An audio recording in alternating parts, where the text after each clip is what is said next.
particularly enjoy the prospect of making that, because one really shouldn't have to be making films like that, because one would like the human race not to be behaving like that.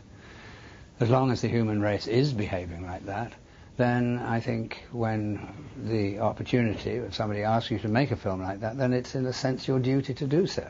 I can't help feeling it does help a bit. I don't think it's going to change the course of humanity and the way in which we behave when we're behaving badly. But it might help to do so. And if it might help to do so, then I'm prepared to do it. As far as I'm concerned, a film must stand the chance of succeeding on the level that it is intended to succeed on for me to be interested.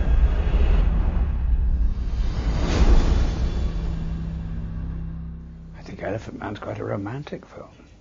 Take a film like The Hit, for instance. That's a violent film, if you like, but it's about a gangster. It's about life and death. At the same time, it's a love story.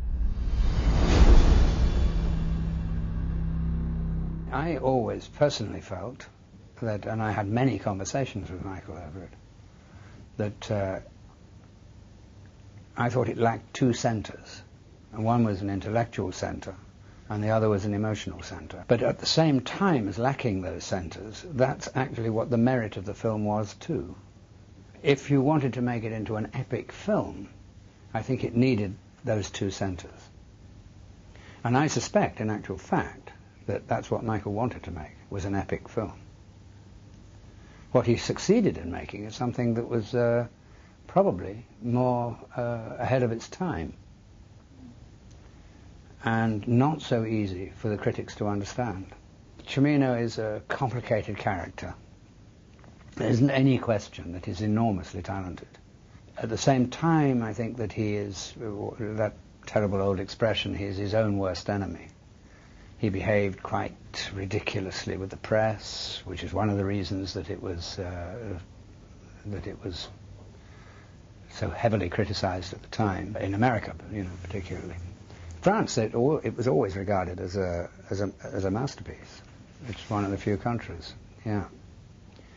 And it is a far, far better film than the Americans gave it credit for. There's a side to being in this business where diplomacy helps a little, and he was far from diplomatic.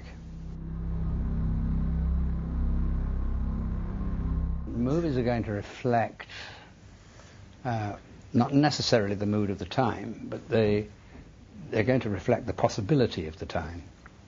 You might find that, say, studio movies find themselves getting into a difficult area because they're trying to follow a format and the format's out of date, or they get themselves locked into things that they can't get out of, and therefore it takes an independent filmmaker to break that lock and so on. But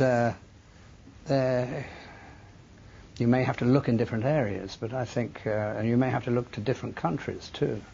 They're dangerous sometimes to say one is better than the other, because they're not actually. Really, you can't make that comparison.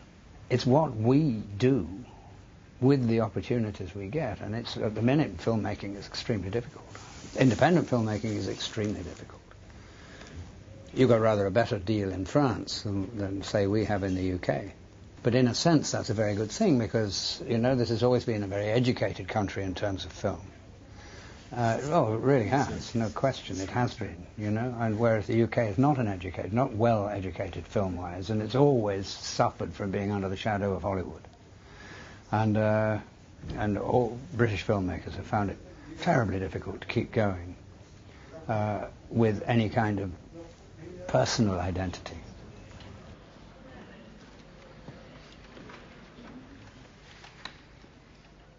Impressive? Translating his words into the Queen's English, we find ourselves faced with a fresh, rousing defense of mathematics, as if numbers were pre-existing ideas in reality. Anyway, this is nothing new. Since man is incapable of reconciling mind and matter, he tends to confer some sort of entity on ideas, because he cannot bear the notion that the purely abstract only exists in our brain. I don't think it's possible to know the truth as such. And even mathematics is an invention of humanity. So therefore it's suspect. I don't think life is made up of absolutes. I mean, the more we go on, the more we realize we don't know. I don't think of myself as being unusually cynical. I think it is quite useful to question unbridled optimism.